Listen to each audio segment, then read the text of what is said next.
बिस्मिल्लाहिर्रहमानिर्रहीम। अस्सलाम वालेकुम। एक्सरसाइज 3.1 है, क्लास 9 में। ठीक है, इसका पहले और दूसरे पार्ट का कोई ख़ास काम नहीं है। ठीक है, ये एग्ज़ाम में नहीं आते, दोनों पार्ट हैं, बिल्कुल आसान है। ठीक है, ऊपर वाले पार्ट में हमें सिर्फ ये बताना है कि ये एक्सप्रेशंस जो हैं ये पॉलिनोमियल है या नहीं है।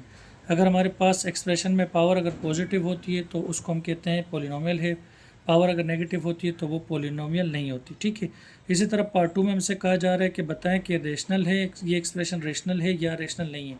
अगर हमारे पास एक्सप्रेशन पॉलिनोमियल होगी तो वो फिर रेशनल होगी, और जो पॉलिनोमियल नहीं होगी तो वो फिर क्या कहलाती है, रेशनल नॉट रेशनल कहलाती है। ठीक है, तो ये दो पार्ट्स हैं, इसका हम काम नहीं कर रहे क्योंकि इसकी कोई ख़ास ज़रूरत नहीं है। जस्ट हमने ये लिखना है कि ये पॉलिनोमियल है और नॉट पॉलिनोमियल है, ये रेशनल है और ये नॉट रेशनल है। ठीक है, इसका पार्ट 3 है। पार्ट 3 में लिखा हुआ है reduce the following into their lowest form. 6 सवालात हैं, इसको मुख्तसर करना है। ठीक है, तो क्वेश्चन नंबर हम 1 अपने पास लिख चुके हैं। क्वेश्चन नंबर 1 हमारे पास है पी स्क्वायर माइनस 100 और डिवाइड में है पी प्लस 10। ठीक है, तो इसको देखते हैं ये किस तरह से सॉल्व होगा। सॉल्यूशन लिख देते हैं।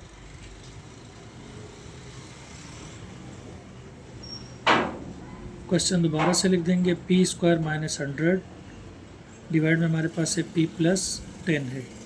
ठीक है, यहाँ तक हमने काम कर लिया। अगर हम इसको गौर से देखें, ये क्या बन सकता है, ए स्क्वायर, बीच में माइनस भी है, 100 10 के स्क्वायर में ब्रेक हो सकता है। तो मैं इसको ब्रेक कर लेता हूँ, इसको बना लेता हूँ ए स्क्वायर माइनस, और इस 100 को मैं 10 के स्क्वायर में ब्रेक कर सकता हूँ ना, तो इस तरह मेरे पास बन जाएगा बी स्क्वायर। ठीक है, यहाँ तक हमने काम कर लिया। अब देखें फार्मूला बन रहा है। हम जानते हैं अगर इस तरह की कंडीशन आ जाए, ए स्क्वायर माइनस बी स्क्वायर तो बराबर होता है ए प्लस बी के और ए माइनस बी के। ठीक है, तो लिख देते हैं, ए हमारे पास पी है, बी हमारे पास 10 है। ए स्क्वायर माइनस बी स्क्वायर किसके बराबर, ए प्लस बी। ए प्लस बी क्या है 10, फिर ए पी है माइनस फार्मूले से बी क्या है 10 है, डिवाइड में हमारे पास क्या है पी प्लस 10 है। ठीक है, आप देखें ऊपर भी p प्लस 10 है, यहाँ भी p प्लस 10 है, दोनों सेम है, तो दोनों आपस में क्या हो जाएंगे, कट जाएंगे। तो बचेगा क्या मेरे पास, सिर्फ p माइनस 10 बच जाएगा, और ये हमारे पास आ गया क्वेश्चन नंबर 1 का आंसर। ठीक है, देखिए कितने आसानी से हमने इसको सॉल्व कर दिया। ठीक है, इसको इस तरह से काट दिया करें, पेंसिल वगैरह से काट दिया करें। ठीक है, मैंने मार्कर से इसलिए नहीं काटा ताकि फिर ख़राब हो जाएगा, समझ नहीं आएगी। अब हमने इसका क्वेश्चन नंबर 2 लिख दिया है। सवाल था हमारे पास 3a square plus 3ab divide by 3a square plus 6ab plus 3ab square. ठीक है, सॉल्यूशन लिखा, पूरे सवाल को हमने एक मरतबा से दोबारा से लिख दिया। ठीक है, हमें करना ये है कि मुख्तसर करना है इन सवालों को, क्या करना है, जितना हो सकता है उतना इसको मुख्तसर फॉर्म में लेकर आना है। तो देखें हम क्या कर सकते हैं, कोई फार्मूला नहीं बन रहा ऊपर, कोई फार्मूला नीचे भी नहीं बन रहा। ठीक है, जितने हमने फार्मूले पढ़े हैं तो यहाँ पर कोई फार्मूला यूज़ नहीं हो रहा। हाँ ये है, अलबत्ता मैं ऊपर यहाँ से 3 और ए यहाँ भी है, 3a स्क्वायर यहाँ भी है, 3a कॉमन ले सकता हूँ, 3 यहाँ है, यहाँ 6 है, यहाँ 3 है, यानी यहाँ से 3, फिर a यहाँ भी है, यहाँ भी है, यहाँ भी है, तो a को मैं कॉमन ले सकता हूँ। तो कॉमन लेके देख लेते हैं। तो यहाँ से मैं छोटी वैल्यू को कॉमन लेते हैं, यहाँ से 3 यहाँ भी है, यहाँ भी है, a यहाँ 1 है, यहाँ 2 है, तो यहाँ से छोटा वाला a कॉमन ले लेंगे। देखिए यहाँ से 3 बाहर आए हुए, a 2 थे, एक बाहर आए हुए, तो अंदर बचेगा a, सही है, प्लस 3 और 1 बाहर आए हुए, तो अंदर बचेगा b। इनको दोबारा से मल्टीप्लाई करेंगे तो यही वैल्यू आ जाएगी। ठीक है, तो मैं यहाँ से 3 कॉमन ले सकता हूँ, ए जो छोटी वाली वैल्यू है वो कॉमन ले सकता हूँ। तो देखिए 3 बाहर आया हुआ है, ए 2 थे, एक बाहर आया हुआ है, तो बचेगा सिर्फ ए, प्लस 6 में से जब 3 बाहर आया हुआ है तो क्या बचेगा अंदर 2। ठीक है, ए तो बाहर आया हुआ है तो बचेगा क्या बी, प्लस 3 ए दोनों बाहर आए हुए हैं तो बचेगा क्या, जस्ट बी स्क्वायर।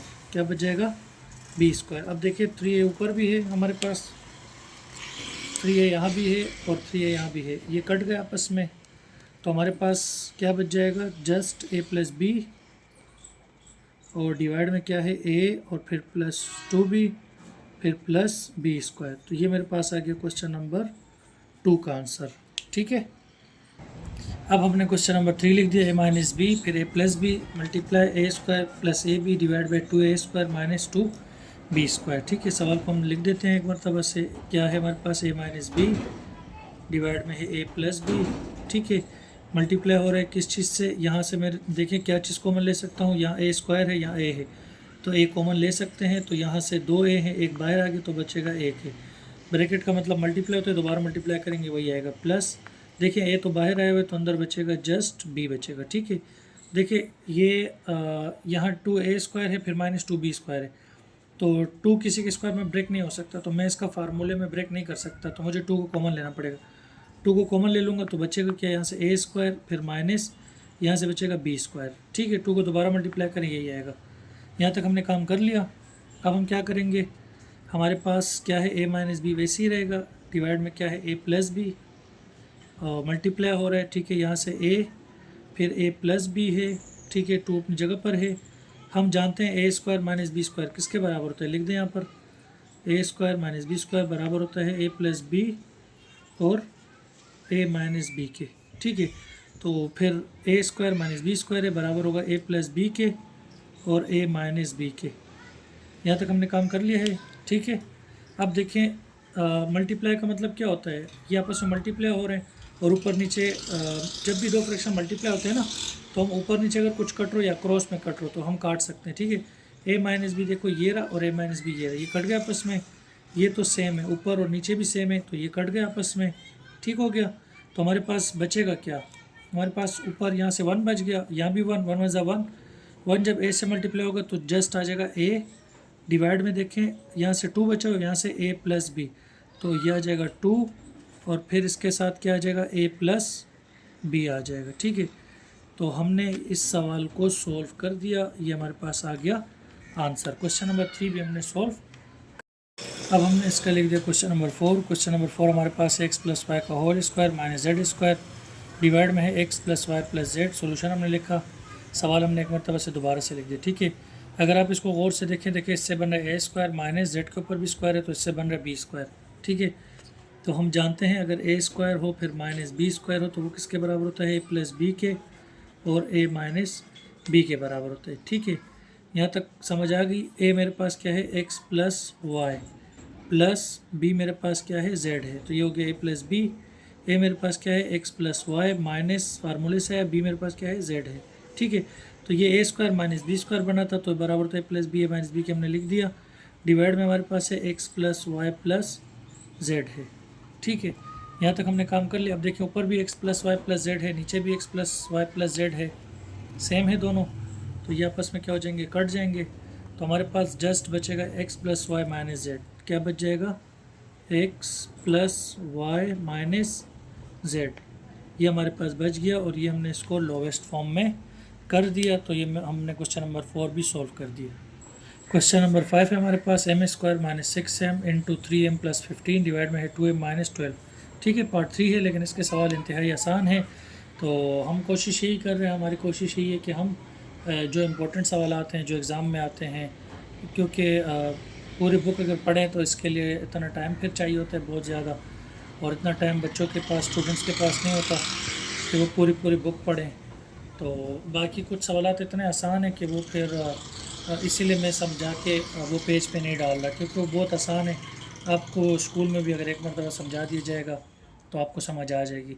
ये वो सवाल जो कि मुझे लगता है इम्पोर्टेंट हैं या एग्ज़ाम में जो आते हैं, मैं कोशिश कर रहा हूँ वो सवाल या उनसे रिलेटेड जो सवालात हैं वो आपको समझाने की कोशिश करूँ। ठीक है, सवाल हमने लिख दिए, अब हम दोबारा से लिख देते हैं वैल्यूज़ को।